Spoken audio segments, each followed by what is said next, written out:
All right. So everybody, welcome to the second Q Simulator podcast, where we talk about all the hot topics in the game that we know about, and we like to share with you guys. If you're watching this on Friday tonight on Twitch, we'll be answering some of the questions that you guys have later on during the night. And if you're watching this on YouTube, it's Sunday because I have to wait 24 hours to actually post it.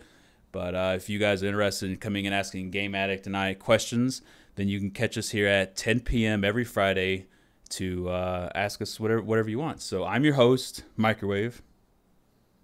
And I'm your co-host, Game Addict. And by the way, that's 10 p.m. Pacific time, guys. Don't forget that. That is correct. I messed that up. So Pacific. If you do want to tune in, make sure to adjust your time accordingly if you live in a different time zone, guys. We'd love to have you come and hang out and see what it's all about live.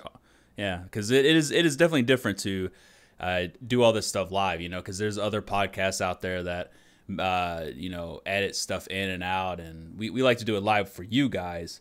So that way, you can see how we do things here. So if you guys want to come and hang out, like you said, 10 Pacific time on Twitch. But today we have some interesting topics for everybody. Obviously, alpha packs are coming out, right? What was it? Next week, right? I think it's Tuesday. Tuesday. Yeah, next week. They should be here. PC only, though. PC only. PC first. Got to make sure it's going to work. Hopefully that it's not going to be a really unbalanced reward system. You're not going to get a lot of duplicates. That's one thing that I'm worried about. But yeah, it's coming next week. Well, we had it on the test thing, and didn't we get a little bit? We got refunds, didn't we, when we got a duplicate item?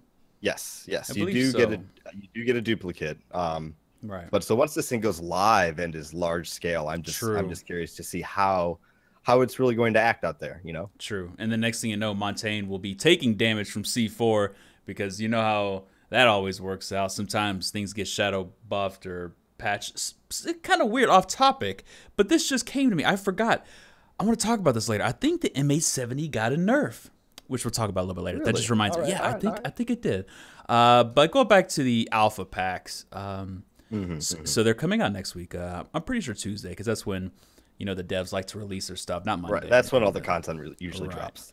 And it's coming to PC first for everybody that doesn't know. And then it's going to be rolled out later on to Xbox and PS4, not PS3, PS4. And apparently it gives you two chances methods.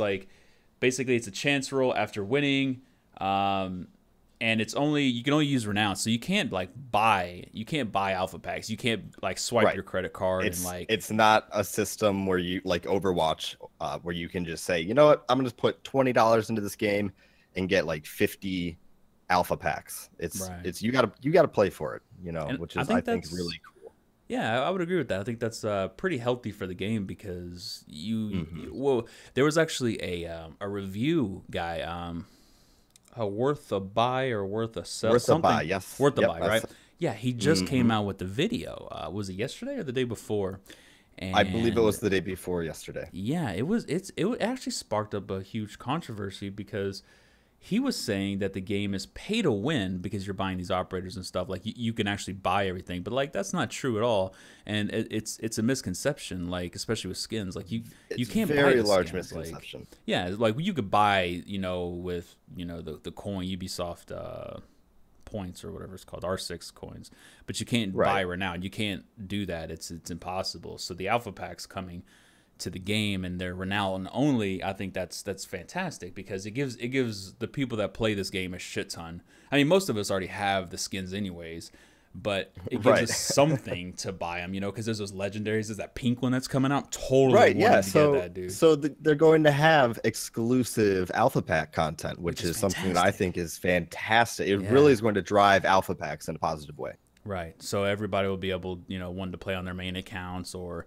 And I think that's a good thing, because sometimes I play on my secondary account with subs and ranked, and I would be missing out on that renown that I could get on my primary to hopefully get that awesome pink skin, that is coming out. I'm really excited for that, dude. I think that's going to be fantastic. I like the weird wonky skins, but so yeah, it's going to be about 5,000 renown each which is yeah, 5,000 each, and quite expensive actually. It is a little bit expensive. That's probably 3 or 4 hours of playtime if you're really sitting down and playing like ranked, where you get the XP bonus and everything. So it's Do you think it'll probably increase the boosters, right? It'll probably increase the sell of boosters, and you have to physically buy those with like actual cash, right? You can't get right. So that could be where the trade-off of cash grab comes in for Ubisoft. Right. They're hoping that you're going to buy more boosters. Yeah. Exactly. Because I mean, let's face it, we haven't really received any any of the like good skins that we would normally see in the other seasons, like Velvet Shell or Red Crow.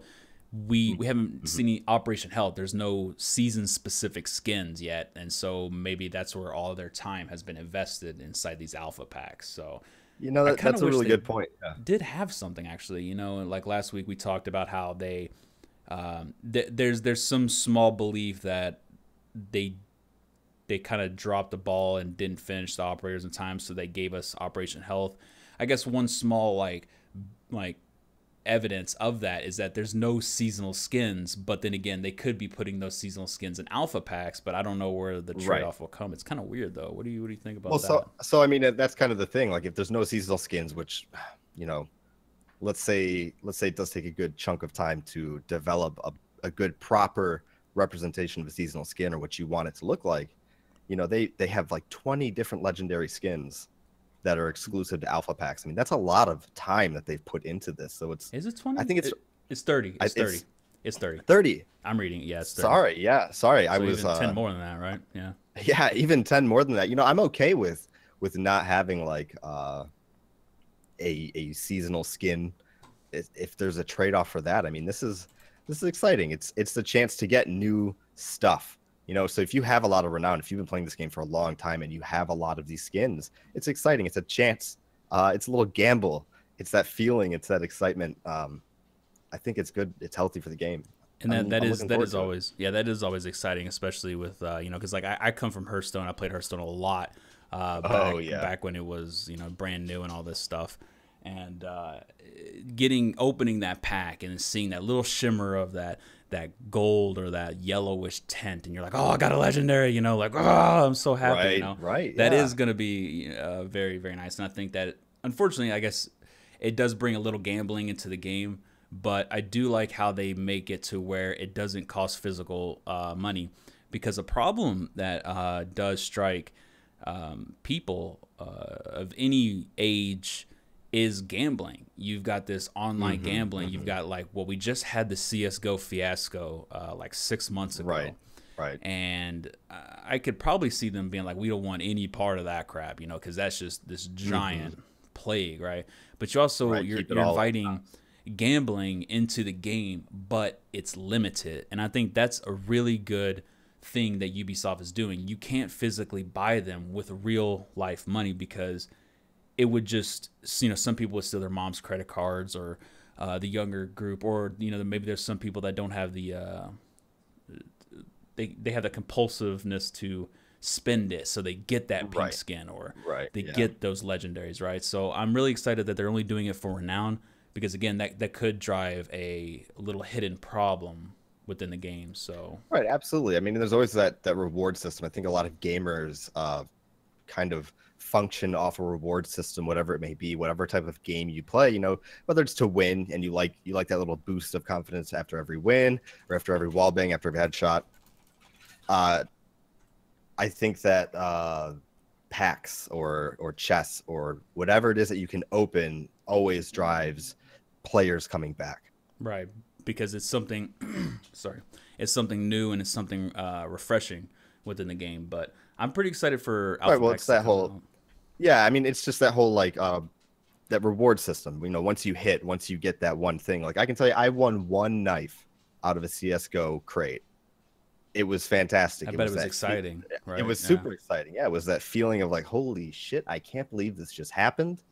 And I ended up selling that bitch. Like, I didn't need it. I don't play CS:GO. I'm How, terrible at that game. how much money, if you don't mind me asking, did you get? Was it a couple hundred, or was it like $50 or something? It was $250. Oh my God, that's crazy though, Yeah, for a virtual right. item. Like, woo. Exactly. So for me, Woo. I easily let that go. You know, I'm really happy that you can't do that in Rainbow Six. That would be something else. Right. If there was an economy within Rainbow Six, I'd say that's really dangerous. Although there'd probably be a lot of player retention because, like you said, people have problems, you know, spending money sometimes. And it would probably be its own community, because I know right. the CS:GO community, they had their own community specifically built for buying and trading weapons. That's how they made their money. And the same thing goes for like World of Warcraft. I mean, if you're going to be able to buy and sell BOE items, which is bind on equipment for people that don't know in chat and on YouTube, it is something that you can take and you can sell it to other people, and it's not bound to your account or player, right? So when you introduce stuff like that into a game and you could put a price tag on it in real life money, people will buy it. Like, there's this one egg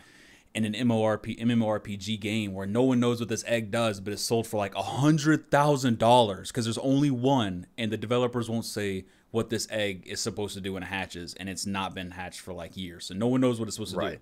But like, and if you really introduce something crazy, right? It's insane what these totals can come out with. The king of these types of transactions, though, is Eve. I mean, to be honest. Yeah, there's like 2 ships. There are or something ships, like that. Yeah, right, worth millions of dollars, and it's our hundreds of thousands. It's absolutely insane, right? That is insane, and I'm super happy that they didn't take that path, because I think that's a little bit. I mean, that's just taking it too far, Like again, sorry, go ahead.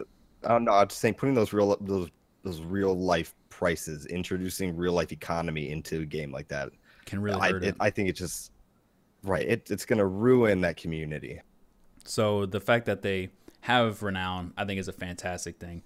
Super happy about that. I'm happy that the duplicates will be refunded. I think a certain percentage or something like that. I don't know if it's going to be a full pack. It's definitely not going to be a full pack. But I think legendaries were like 15 or 13,000 renown that when he came. If you got a refund like that, if I remember correctly from the test, I'm not 100% sure, but I'm pretty sure that's what that was. It also shows that you're able to get the black eye skins, but you won't get like the whole pack for every single weapon. So it appears to be that you're only going to get them for one specific weapon, like the I don't know, the AK or whatever. You're only going to get it for that one weapon, and then you'll have to unlock it for each single weapon through the alpha packs, and those things are epic. So the chances of you getting every single one are slim to none, especially since they're 5,000 renown each. Right. So, yeah. So I think that's going to be pretty cool. I would like to see. I would like to see more. I guess there's a year 2 pack VIP discount. Okay, I was just about to talk about that. I was about to say, like, I wish there was a VIP discount for it, and apparently there is. So if you do have the year 2 pass, that's what, $30, $40. You will get a discount applied to that, and that was just in the facts that was released today. So super happy about that. So you get 10% off when you spend that 30 for the year, but then you also get the operators. You don't have to buy them for whatever operators will be coming out after Operation Health. You will have access to them and will not have to buy them. I mean, we're not saying go buy this thing, but it is helpful. I enjoy it, so it's pretty cool that they apply the discount. I'm happy about that. So another thing I want to talk about today is Ubisoft just released, and this has kind of been a hot topic, especially with the professional players. I mean, you and I play with pro players, or we follow pro players a lot, and this has kind of been a hot topic because they released professional team charms, and they only released 4, which was Penta, F3, Excellence, and Vitality. So there's only 4 teams that they released, and none of the other teams apparently have anything to offer from there. So like, there's no VG, there's no Bittersweet. There's nothing, or even Elevate, which is a very popular Xbox team that transitioned into PC and is doing increasingly well. You would think that, especially a team of like Elevate, they would have something there, right? I agree. I'm actually surprised that Elevate doesn't have a charm. Yeah, that's kind of weird. They're a really large org. They've been around, at least, like you said, across both scenes. They even had to switch their platform of play. Still did great, and there's making it to LAN. Right. There's no charm. Like, Yeah. I mean, I understand you're kind of like testing the waters, I think. Right. But Well, yeah, I when it's you a have little a shocked. team that does extremely well on the console, they move to the PC, they make it to LAN on the PC. They should have their own charm, anyways. I think it's bullshit that they don't. And there's a lot of other really solid teams like Continuum, for heaven's sake. I mean, they're Right. one of the most popular teams. Now, I don't know if there's some sort of background stuff. I mean, we all know there's always legal work. There's documentations that need to happen. You know, maybe the owner, he's the co-owner. There's another person. I'm not sure who's the other owner, but just giving an example here. Maybe X-Smack. X-Mac. Okay, so yeah, so maybe both of them didn't agree on like a name. I don't know. I'm just saying that there's always some legal work in the background that could be affecting maybe a name change happening or an organization change name. We don't know, but it is, to me, like Continuum. Whenever you hear PC, to me, like whenever I hear PC Pro League, I think of Continuum right off the bat, right? Because they were one of the best teams. They didn't make it to LAN this year, but the two-time world champions, though. Right, and they're the first the Rainbow Six Invitational winners, right? So they're obviously like big dogs, right? They're huge players. It's a huge organization, and I'm surprised that they don't give it to them. You know, like I said, maybe there's some background paperwork, Right. but I honestly think it's kind of bullshit that these teams aren't being featured. I don't think that they should have released the 4 teams without doing at least 80% of all the pro teams. You know, like let's say, because there are some teams that change names. You know, like maybe Right. Bittersweet will change their name to whatever, right? That's a different organization, and those aren't set in stone. Like Penta, kind of set in stone. F3, it is kind of set in stone. Excellence is actually pretty new in my eyes. Like I haven't really heard of them. You know. Right, but I agree. So right, these are teams that are set in stone. Right. Although I mean, I think Excellence is big outside of Rainbow. I think so. I wasn't aware of them. So my bad to Excellence. You guys are still awesome. You have a great Rainbow team. Well, they're one of my favorite teams to win, so I will say that. Absolutely, 100%. yeah. I am shocked though. Maybe there's such things, you know, that go on in NA at least. We have our shuffle. Teams break up. I mean, we saw very true. Ominous break up, and overnight. they were a great team. Crazy. Right, overnight. Like and they were overnight. fantastic. And then Omen got placed into the Pro League because Ominous broke up. So that's kind of insane, you know. And it does make sense, but I would like to see, you know, 80%. I mean, even 75% of the Pro League teams get invited to get this charm underway. Maybe they are coming next week or the week after. We don't know. You know, there's no communication on what's happening with the Pro League sets and items like that. But I do find it kind of insulting that some of these teams that have won the LAN events, have won the finals, have won the grand prize, that they're not featured here.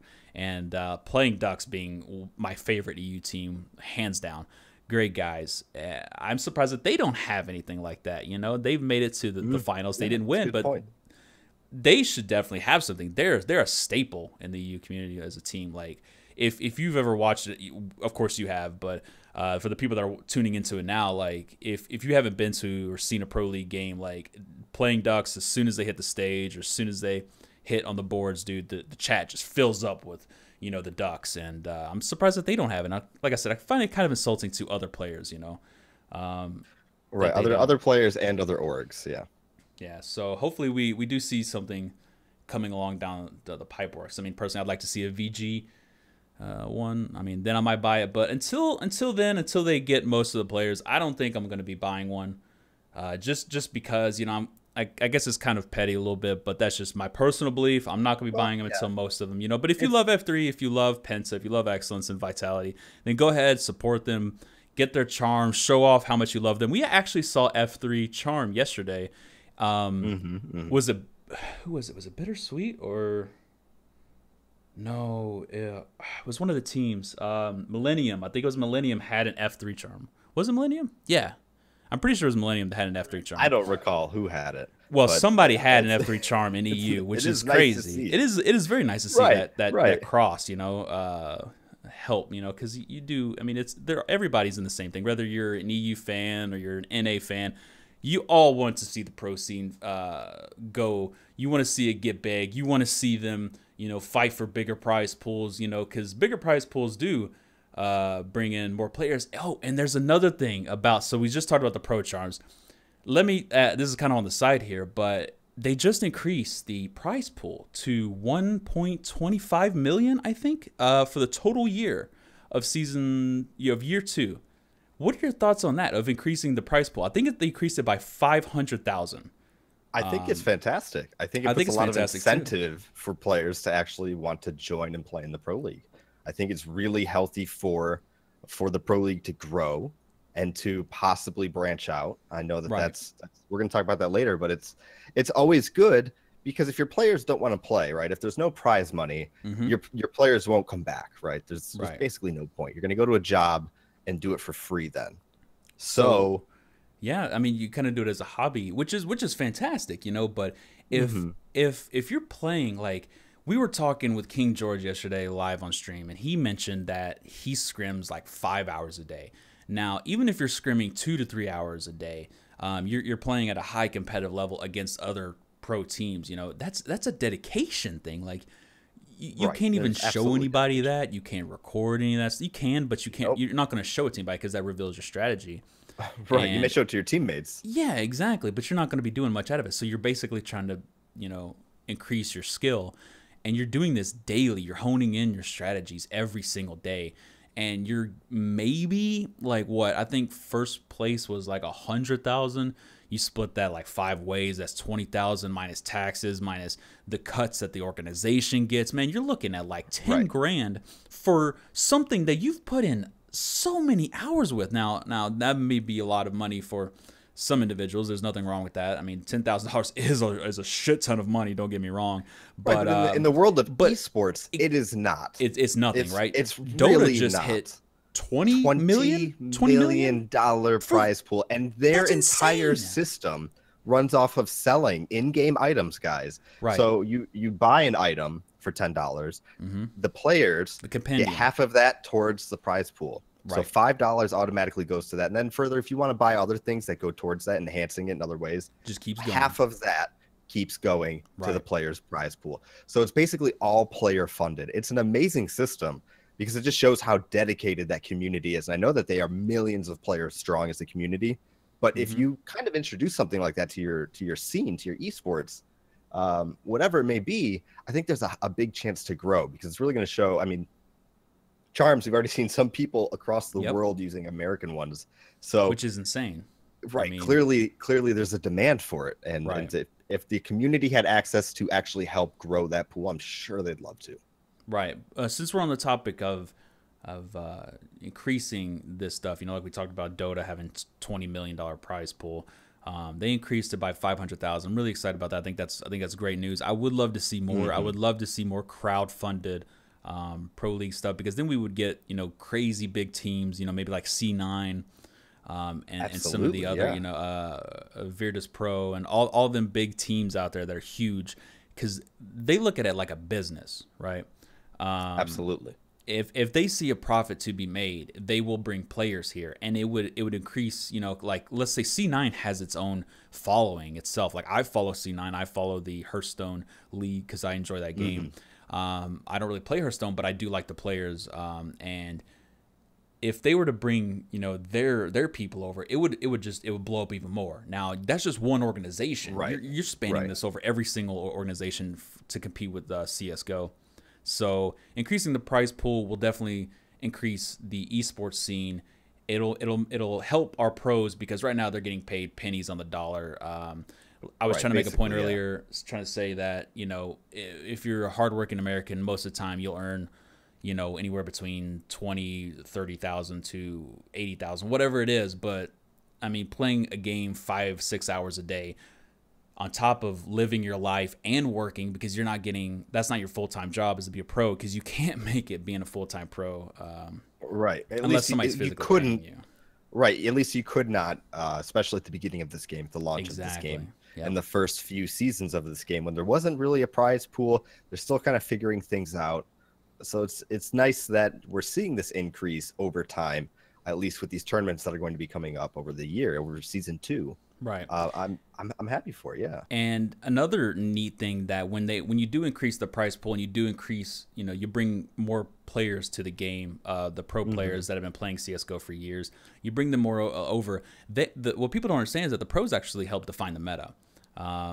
And that the meta might change even more when you introduce different players and different play styles into the game. So when you increase the prize pool, it's not just the money that matters. It has later lasting effects in the community and in the game. And without the esports scene, this game might not be as big as it is, because again, most of the top streamers right now are pro players. So I think it's great that they did increase it. I do think it's great that they are including pro charms. I would like to see maybe streamer charms, some of the big streamers, some of the big YouTubers. Like I know a lot of people would love Serenity. He's, a lot of people absolutely love him. Mache, they would probably love to get some sort of charm from them, showing off like what they like. I would like to see something like that. That S, yeah, absolutely. Right, yeah, S17. I think that'd be fantastic to add. But speaking on growing the community, what was it? Yesterday they just had a poll, and this is insane. This is absolutely insane. How many people have been pushing for this? So they had a poll for the EC. I don't know if I'm saying that right. ESEA, which is it's a third-party company. Basically, pay $7 a month, and you get higher caliber people for scrims and pugs, and it has its own anti-cheat system, which is fantastic. You make an account, and then you pair up with other people and you play, right? Right. Kind of like its own matchmaking, right? They had a little snafu in the past. If you look into them, folks, don't worry about it. They are past that. Right. They did a little Bitcoin mining. They got in trouble for it. Don't worry about it. They're fantastic service guys for finding games. Really, they are. It's worth the price especially if you want to go pro in a game. Right. Now we're not sponsored, but they did just release a poll, and this is this crazy thing. Rocket League, which is a extremely popular game. It's huge. Is very huge. I mean, I've played the game a lot. It's very fun and very addicting. It's easy to learn, hard to master, and those type of games really always strike a good thing, with me, good feel, because it's easy to pop into. Well, they had the highest votes for the community. They had number 1, and I believe it was like 50,000. It was something pretty big. Oh, it's actually gone up quite a lot since then, my friend. Right, but yesterday during the Pro League, everybody was spamming, go vote, go vote. They were putting this link, and I'll put a link in chat, because if you haven't voted, you need to vote. There's a link. Go ahead and hit that and vote for Rainbow Six. Obviously, I'm going to put my 2 cents in here because I'm a Rainbow Six player. But right now, look, the standing is 91,000 votes for Rocket League and 113,000 for Rainbow Six. Now, yesterday, insane. It was like 30,000 Rocket League and like 5,000 Rainbow Six. But we were getting swamped. We were getting owned, dude. We were just getting destroyed. But the community, it's insane. We talked about this on our last podcast, the Q Simulator 1, last Friday. And the community was like, nah, fuck that, bro. Nah, we're not doing that. We're going to do this. And they just went ham on this poll, dude. And now we're ahead. It's great. Yeah, it's great. There's a lot of support too. A lot of other influencers, YouTubers, streamers, pros, all pushing Reddit, for it. Twitter, even the main Ubisoft account on Twitter chimed in and helped push this, which I think is just amazing. Like we have a great community. You're pulling everybody together, Right, you're pulling absolutely everybody together. Now, you may not be if you're listening to this, you may not be a big fan of the pro scene. You may not care what's going on. But the main thing here is that the community for this game, which is fantastic. I mean, most of us here we love this game. Most of us are most fantastic. Of us, right? I'd say 95% of us. Yeah, 5% need to watch their damn language. Get the fuck out of here, right? Get the fuck out of here with all that Guys, language. game, dude. And it's insane to see the community pull together. And like I said, you may not care about the esports scene. You may not care of what's happening. You don't care about the pros. You just want to play. But the game, the community, and the players have pulled together and just done work against another game. I mean, Street Fighter and Clash Royale obviously don't have a chance, but it's definitely cool. Even and there's been Quake Champions is on there, though. That is right. Quake Champions. Anything. They have a $1 million tournament, by the way, guys. Yeah. And Quake Champions. So, but if you need a recap on Rainbow Six numbers, 113,000. Quake Champions has 1,900. So that's ridiculous. It's ridiculous. That's yeah, nothing. It really is. That's nothing. And you would think that the players would be like, well, I don't want Rainbow Six. I've heard that you guys are pushing it. I'm going to vote for Quake because I like Quake, and Quake obviously has $1 million tournament on the line. And that's a one-shot tournament. That's a prize pool. That's not like Rainbow Six where that 1.25, I'm pretty sure it's 1.25, is spread out over the year. It's not like this is a one-shot. Whoever wins, like that's what it is. It's like right. We're talking about multiple tournaments here, right. Lands, invitationals. So yeah, it's more exciting, I think, and I think that also applies to help out, the lower place teams as well. So it's like that is true. That is true. It's not like people are not getting paid for the hard work and dedication that they're putting into this game. Oh, definitely not. But I find that amazing that the community pulled together. They're working as like this cohesive unit. Like there's even posts on Reddit saying like, please stop the hate over here at Rocket League, and Rocket League's posting over here on our Reddit saying, congrats to whoever wins. We love you guys or whatever. Like it's just gamers. It doesn't matter if you love Rocket League or Rainbow Six or Quake Champions. Everybody is pulling together to make this happen, and I find it insane that this is a thing that we're working toward, and it shows that the game's come a long way, and it shows how the community wants this game to succeed, despite all the problems, despite all the bugs and stuff. But it's a good thing to see this game being picked up more and more, right? Despite all the bugs and negative things that may happen or experiences we may have with the game. It's a good thing to see it grow with these leagues. Because next thing you know, so we know Rocket League's already big. We said that. They're already picked up to be on TV, just like Counter-Strike is, just like right now EVO is going on. And I believe that's even playing on a Disney Channel. Like so the whole scene of esports, regardless of what type of genre you watch or follow, when ours grows in this way, hopefully like it will be good to have another league going on that's going to be high caliber. It's going to bring in more players, more teams, more organizations, and further what the game can be. And it can go make quite Ubisoft far. Right, it's going to make Ubisoft look at it in a higher light. Sorry, I was doing a link.